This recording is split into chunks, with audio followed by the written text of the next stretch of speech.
Hi everyone. आज मैं एक ऐसे टॉपिक के ऊपर बात करना चाहता हूँ जो शायद कई लोग उस टॉपिक के ऊपर ऐसे नहीं सोचते हैं।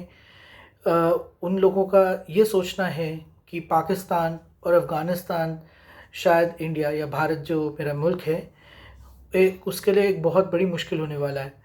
पर मैं कुछ इस टॉपिक पे ऐसे बात करना चाहता हूँ कि मैं ये कहना चाहता हूँ कि अफ़गानिस्तान अब पाकिस्तान के लिए एक बहुत बड़ी मुश्किल बन चुका है, प्रॉब्लम बन चुका है। और कैसे ये जो अफ़गानिस्तान और पाकिस्तान के बीच में एक बड़ा ही ख़राब रिश्ता है, कैसे इससे भारत का या इंडिया का बहुत ज़्यादा फ़ायदा होने वाला है।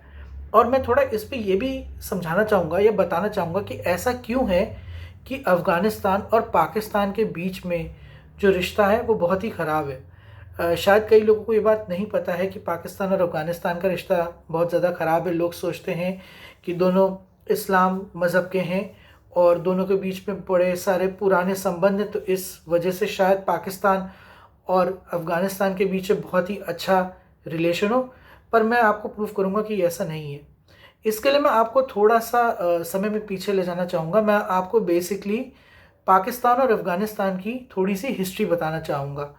तो इस हिस्ट्री के लिए मैं आपको ये बताना चाहूँगा कि आज से कुछ साल पहले करीब करीब जैसा सभी के सभी जानते हैं कि 1800 और टिल बेसिकली 1940 तक ब्रिटिश सरकार या बरतानिया का भारत पे बहुत अच्छी तरीके से कब्ज़ा था।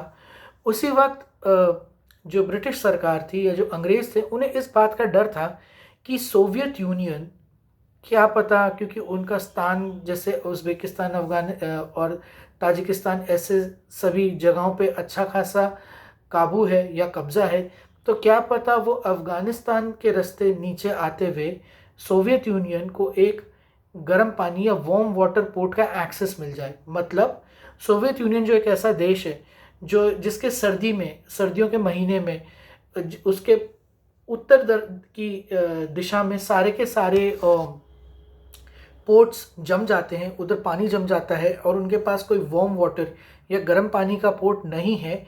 इस कारण सोवियत यूनियन की पूरी कोशिश होगी कि वो नीचे की तरफ आने की कोशिश करें। तो जो ग्रेट गेम थ्योरी थी वो बेसिकली ये थी कि कुछ भी करके अफ़गानिस्तान को एक ऐसा बफर स्टेट बनाया जाए जो सोवियत यूनियन के कब्ज़े में ना जाए और कुछ भी करके सोवियत यूनियन को ऊपर की तरफ ही धकेलता रहे। ये करके बेसिकली अफ़गानिस्तान 1921 तक उससे अच्छी खासी बादशाहत थी। और 1921 में जो ब्रिटिश सरकार है उन्होंने अफ़गानिस्तान को एक देश घोषित कर दिया। इस टाइम पे अमानुल्लाह करके जो उनके पहले क्या कहते हैं प्राइम मिनिस्टर थे, और basically he was from the royal family, वो रॉयल फैमिली से थे। उन्हें 1926 तक 5 साल के लिए रखा गया।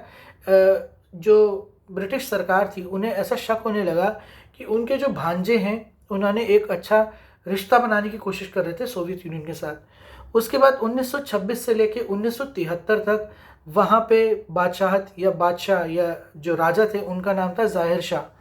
ज़ाहिर शाह वो एक ऐसे आदमी थे जो साफ बिल्कुल चाहते थे कि पाकिस्तान ना बने। ये आपको बड़ी दिलचस्प लगेगी बात, पर असल में बात यह है कि अफ़गानिस्तान का पूर्वी बॉर्डर जो है और जो पाकिस्तान का जो पश्चिमी बॉर्डर है उसको ब्रिटिशर्स ने उसका नाम लिखा Durand line. Durand line basically एक बॉर्डर है जो बरतानिया की हुकूमत या ग्रेट ब्रिटेन यूके की हुकूमत ने, इंग्लैंड ने बनाया था। और अफ़गानिस्तान के लोग इस लाइन को बॉर्डर नहीं मानते। वो ये कहते हैं, उनके हिसाब से वो कहते हैं कि खैबर पख्तूनख्वा, जिसको केपीके या नॉर्थ वेस्ट फ्रंटियर प्रोविंस पहले बोला जाता था, और बलूचिस्तान के बड़े सारे हिस्से अफ़गानिस्तान के हैं। और वो इसको ऐसे प्रूफ बोलते हैं कि चाहे वो अहमद शाह दुरानी हो या चाहे वो पहला कोई भी वक्त हो, उस सारे समय में वो अफ़गानिस्तान का हिस्सा हुआ करते थे। खैर ये बात तो अलग है।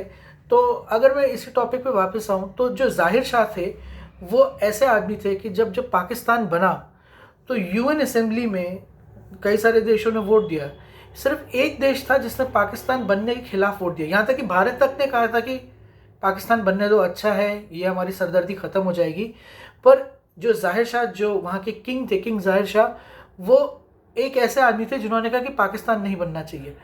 ज़ाहिर शाह के एक मिनिस्टर थे, basically internal security home home affairs के मिनिस्टर थे, जिनका नाम था मिर्ज़ा अली ख़ान। और मिर्ज़ा अली ख़ान एक ऐसे आदमी थे जिन्होंने खूब पैसा लगा के, मेहनत करके पूरा वक्त कोशिश करी कि पाकिस्तान का जो पश्चिमी बॉर्डर है, जो खैबर पख्तूनवा है, जो बलूचिस्तान है, वहाँ पे पूरा वक्त वहाँ पे 1960-1970 के दशक में एक्टिवली टेररिज्म हो। ये कई लोग मानते नहीं हैं, पर असल में पाकिस्तान और अफ़गानिस्तान के बहुत मुश्किल क्या कहते हैं रिलेशंस थे इस वक्त पे। और फिर इसके बाद 1973 में असल में ज़ाहिर शाह से लोग परेशान हो गए, वो थक गए, उन्होंने कहा हमें इनके साथ नहीं रहना। तो PDPA बेसिकली प्रोग्रेसिव डेमोक्रेटिक एक अफ़गानिस्तान की सरकार बनी, जिसमें कम्युनिस्ट भी हिस्सा थे। बाद में लोगों को कुछ वक्त बाद असल में पता चला कि PDPA बेसिकली सोवियत यूनियन की तरफ से बनाई हुई एक सरकार थी, और ये सोवियत यूनियन के इशारों में कई सारी चीज़ें कर रही थी। जब तक ये बात बरतानिया की हुकूमत इंग्लैंड को पता चला, तो उन्होंने कहा कि ये तो बड़ी मुश्किल हो जाएगी। अच्छा, जब ज़ाहिर शाह के अंडर मिर्ज़ा अली ख़ान जब खैबर पख्तूनवा जिसको उस टाइम पे north west frontier province NWFP कहते थे, और बलूचिस्तान में एक्टिव इंसर्जेंसी करा रहे थे, उस टाइम पे पाकिस्तान ने सोचा कि अगर ज़ाहिर शाह की सरकार चली जाए तो शायद अगली सरकार हमारे साथ काम करे, क्योंकि उस वक्त पाकिस्तान CSTU का मेंबर, और अभी भी CSTU का मेंबर है, जो बेसिकली अमेरिका के एक इम्पॉर्टेंट नॉन नेटो मेंबर्स में गिना जाता है। तो उस वक्त पाकिस्तान ने इंग्लैंड की सरकार और अमेरिका की सरकार, दोनों सरकारों को यह समझा दिया कि देखिए ज़ाहिर शाह का जाना अच्छा है, PDPA आएगी तो पाकिस्तान का जो संबंध है वो अफ़गानिस्तान से और अच्छा हो जाएगा, और अफ़गानिस्तान बड़े आराम से जाके फिर पाकिस्तान के कई भी बातों को मानेगा। पर मुश्किल ये हुई जब PDPA की सरकार आई, तो PDPA की सरकार बेसिकली एक कम्युनिस्ट ड्रिवन सरकार थी, और उनको पहले समझ आ गया था कि उन्होंने कुछ भी करके पाकिस्तान के अंदर हमले करने हैं, पाकिस्तान को डिस्टेबलाइज करना है। इस वजह से 1973 से लेके 1978 तक PDPA ने काफ़ी धीरे धीरे करके पाकिस्तान पे हमला करने शुरू कर दिए। और फिर 28 अप्रैल 1978 के आसपास उन्होंने क्या करा कि नूर मोहम्मद तराकी, जो PDPA को उस वक्त चलाते थे, उसमें बबरक कमाल और अमीन ताहा के साथ उन्होंने एक कोशिश करी कि मोहम्मद दाऊद करके जो मिनिस्टर, जो उस टाइम पे गवर्नमेंट चलाते थे, उनको और उनकी सारी की सारी फैमिली को, उनके परिवार को उन्होंने मरवा दिया। ये जो रेवोल्यूशन था इसको साउर रेवोल्यूशन कहते हैं। और इसके बाद ये बात पक्की हो गई थी कि अब पाकिस्तान का अफ़गानिस्तान पे बिल्कुल भी काबू नहीं है। अब पाकिस्तान के बॉर्डर्स पे एक्टिव तरीके से खुली चुनौती दी जा रही थी पाकिस्तान के फ़ौजियों को, और बहुत ज़्यादा टेररिज्म होने लगा। उसी वक्त PDPA ने एक काम ये ज़रूर करा कि उन्होंने बेसिकली 10,000 लोगों को, जो काफ़ी अफ़गानिस्तान की पॉपुलेशन के हिसाब से काफ़ी बड़ा नंबर है, 10,000 लोगों को उन्होंने मरवा दिया, और करीब करीब 27,000 लोगों को पुल-ए-चरखी, जो एक वहाँ पर जेल है, उसमें डाल दिया। अच्छा, पुल-ए-चरखी जेल में सबसे अलग बात या इंटरेस्टिंग बात यह थी कि पुल-ए-चरखी जेल में ज़्यादातर लोग जिनको पकड़ा गया था वो अफ़गानिस्तान के ईस्टर्न बॉर्डर के पूर्वी बॉर्डर से थे, जो कंधार और काबुल की साइड से होते थे, पश्तून होते थे, और उनका पाकिस्तान से बड़ा अच्छा नाता होता था। जब ये बात हुई तो एक बात सबको समझ आ गई कि अमेरिका ने कहा कि अब हद हो गई है, कुछ भी करके बिन लादेन, जो उस वक्त में सऊदी अरेबिया से तालिबान बना के अफ़गानिस्तान गए थे, उनको F-91M स्टिंगर मिसाइल दी जाए, उनको अलग अलग किस्म के हथियार दिए जाएं, और इन तालिबान के लोगों को पाकिस्तान के नॉर्थ वेस्ट फ्रंटियर प्रोविंस में इनको सिखाया जाए, इनको ट्रेनिंग दी जाए, और उसके बाद इनको अफ़गानिस्तान भेजकर अफ़गानिस्तान की सरकार के ख़िलाफ़ इनसे हमले कराए जाएं। उसके बाद सबको पता है अफ़गानिस्तान में कैसे एक बहुत बड़ी सिविल वॉर हुई, तालिबान की लड़ाई हुई, तालिबान आखिर में मतलब तालिबान ने अहमद शाह मसूद और कई सारे दूसरे लोगों को ख़त्म करके तालिबान ने अफ़गानिस्तान पर राज करना शुरू कर दिया और यहाँ से पाकिस्तान की मुश्किल शुरू हो गई। वही तालिबान जिसको असल में पाकिस्तान ने मदद करी थी अमेरिका के तरफ से असला बारूद और पैसा देने की तरफ से, और वही तालिबान जिसको पाकिस्तान ने दुनिया की सारी जगह, चाहे वो यमन हो, चाहे वो मिस्र हो, अलग अलग जगहों से उनके टेररिस्ट को बुला के ट्रेन करके आगे तालिबान में जो भेजा गया था, वही तालिबान अब पाकिस्तान के खिलाफ हो चुका था। इसका एक बहुत ही सीधा सीधा जवाब ये है कि जब तक तालिबान सोवियत यूनियन से लड़ रहा था तब तक तालिबान के साथ दुनिया खड़ी थी। मतलब अमेरिका खड़ा था, आपका इंग्लैंड खड़ा था, सारे के सारे वो दोस्त जिनके पास पैसा था वो सब खड़े थे और वो तालिबान को पैसा देके कोशिश कर रहे थे कि ये लोग जाके इस्लाम के नाम पे एक कम्युनिस्ट सरकार से लड़ें। पर बात ये हो गई थी कि जब सोवियत यूनियन चला गया तो तालिबान के पास कोई लड़ने को नहीं बचा, जो सबसे बड़ा रीज़न था तालिबान के एग्जिस्टेंस के लिए। और दूसरी बड़ी प्रॉब्लम हुई कि इतने डॉलर्स जो फंडिंग से आ रहे थे वो सारे आने बंद हो गए, तो पैसा भी आना बंद हो गया और जिससे लड़ाई होती थी वो इंसान वो भी चला गया। और तालिबान के साथ सबसे बड़ी बात ये थी कि तालिबान को बहुत ज़्यादा इस्लाम के हिसाब से बनाया गया था। तो तालिबान ने सोचा, देखिए यहाँ पे तो हमने कम्युनिस्ट लोग जो अल्लाह को नहीं मानते उनको हरा दिया है, तो फिर उसके बाद हम किन से जंग लड़े। उन्होंने कहा यहूदी, क्योंकि यहूद और हदूद इस्लाम के बहुत बड़े बड़े दुश्मन हैं, तो उन्होंने कहा इनके ऊपर भी हमला किया जाए। और इसी वजह से तालिबान ने यह सोचा कि अब अमेरिका जो बहुत जिनकी मदद से इज़राइल जो एक यहूदी देश है फ़िलिस्तीनियों से लड़ रहा है और सारे के सारे मुसलमानों से लड़ रहा है, तो तालिबान ने वहाँ पे अपनी नज़रें घुमा दी। मुश्किल ये हुई कि इसके बाद, क्योंकि पाकिस्तान एक ऐसा देश था जो बहुत ज़्यादा अमेरिका की डॉलर फंडिंग पे डिपेंडेंट था, तो पाकिस्तान ने वॉर ऑन टेरर पे अमेरिका का साथ देने की कोशिश करी। इस वॉर और टेरर में पाकिस्तान के खुद करीब 84,000 लोग मारे गए हैं। ये डॉक्यूमेंटेड ऑफिशियल फिगर है, अनऑफिशियली ये 3-4 गुना बड़ी पॉपुलेशन हो सकती है। और इस लड़ाई की वजह से पाकिस्तान ने काफ़ी हद तक काफ़ी सारे अफ़गानिस्तान के पश्तून और दूसरे किस्म के लोगों पे भी बहुत ज़्यादा हमला करा है। इस बात में कोई शक नहीं कि अफ़गानिस्तान के कई सारे अफ़गान लोगों को ऐसा लगता है कि अफ़गानिस्तान पाकिस्तान ने बर्बाद करा है अपने फ़ायदे के लिए। खैर, ये तो अब पुरानी बात थी जो मैंने अभी आपको बताई, पर अब क्या मुश्किल है?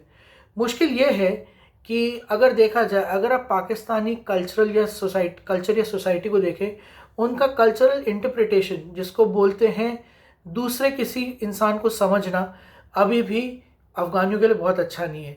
अगर आप किसी आम पाकिस्तानी नागरिक, यहाँ तक कि कुछ नेताओं ने तक ऐसा बोला हुआ है कि जो पठान जो अफ़गानिस्तान से आते हैं उनका काम है गधा गाड़ी चलाना, उनका काम है गेट कीपर या गार्ड की नौकरी करना। उन्होंने ऐसे ऐसे परसेप्शन बना दिया है। और यही नहीं, जो अफ़गान जो असल में अफ़गानिस्तान से आए हैं, अपना देश छोड़कर आए हुए और जिनके पास कई सारी चीज़ें नहीं हैं, उन्हें पाकिस्तान में पूरा हक नहीं मिलता। आप पाकिस्तान के बड़े बड़े शहरों में चले जाओ, यहाँ तक कि कहते हैं कि दुनिया के सबसे ज़्यादा पश्तून या पठान लोग कराची में रहते हैं और उन लोगों के पास पेपर नहीं है पूरे। अगर पेपर पूरे हैं तो उसके लिए उनसे बहुत पैसा मारा जाता है। और यहाँ तक कि 17 लाख अफ़गान जिनको अफ़गानिस्तान वापस भेजा गया है, उनमें से कई अफ़गानियों से पाकिस्तान के रेंजर्स और पाकिस्तान के फ़ौजियों ने $400 तक लिए हैं उन्हें वापस भेजने के लिए। आप सोच रहे होंगे ऐसा क्यों हुआ है? ऐसा इसलिए हुआ है क्योंकि पाकिस्तान को अफ़गानी शरणार्थी या अफ़गानी नागरिकों को पाकिस्तान में रखने के लिए पैसे मिलते थे। पाकिस्तान को काफ़ी पैसा मिलता था, हज़ारों करोड़ों में अफ़गानी शरणार्थियों को रखने के लिए। पर क्योंकि अब अमेरिका अफ़गानिस्तान से बाहर हो गया है, इसलिए पाकिस्तान की फंडिंग बंद हो गई और इसी कारण पाकिस्तान के लोग अब अफ़गानियों को भगाने की कोशिश कर रहे हैं। मुश्किल ये है कि पाकिस्तान और अफ़गानिस्तान के बीच में जो बड़े बड़े बॉर्डर पॉइंट्स हैं, जैसे चमन है, स्पिन बोल्डक है, ऐसे बड़े बड़े बॉर्डर पॉइंट्स हैं। इसमें ऐसे कई सारे अफ़गान लोग रहते हैं जिनके रिश्तेदारी पाकिस्तान में, ऐसे कई सारे पाकिस्तानी लोग हैं जिनके रिश्तेदारी अफ़गानिस्तान में। तो ये जो रिश्तेदारी और ये जो नाता है, ये ऐसी एक बॉर्डर की लाइन खींच के नहीं बनाया जा सकता। यही एक कारण है कि पेशावर और खैबर पख्तूनख्वा के जो पठान हैं, उनका ज़्यादा अच्छे से रिश्ता, जिसको ट्राइबल रिश्ता कहते हैं, वो अफ़गानिस्तान की दूसरी ओर है, जहाँ तक कि पाकिस्तान की इस तरफ से आप अगर कंपेयर करें तो पाकिस्तान की 55% जो जनसंख्या है वो पंजाब में है, और पाकिस्तान को बेसिकली पंजाबी लोग ही चलाते हैं।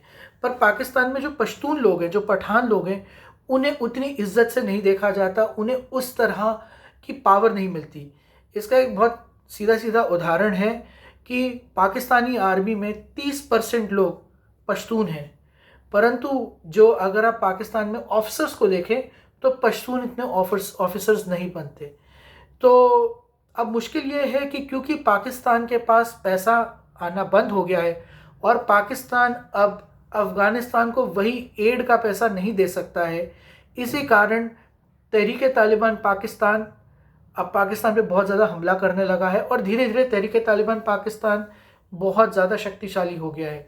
यहाँ तक कि वो तो अटक के बॉर्डर तक आने की बात कर रहे हैं, और मुझे ऐसा लगता है कि अगले साल जब अमेरिका की सरकार इंटरेस्ट रेट करीब करीब कम करेगी, बढ़ाएगी तो नहीं, शायद कांस्टेंट रखे, पर अमेरिका का सरकार का जब डेफिसिट 35% हो जाएगा, और ऐसा हो सकता है कि अमेरिका के डीप स्टेट में लेफ्टिस्ट डेमोक्रेट्स की जगह या तो ऐसे डेमोक्रेट्स आए जो थोड़े राइट विंग हो, या रिपब्लिकन आए, तो दोनों सूरतों में पाकिस्तान को जो FATF ग्रे लिस्ट से हटाया गया और कई सारी इकोनॉमिक पाकिस्तान को ऐसी लाइफलाइन दी गई है, वो सब बंद कर दी जाए।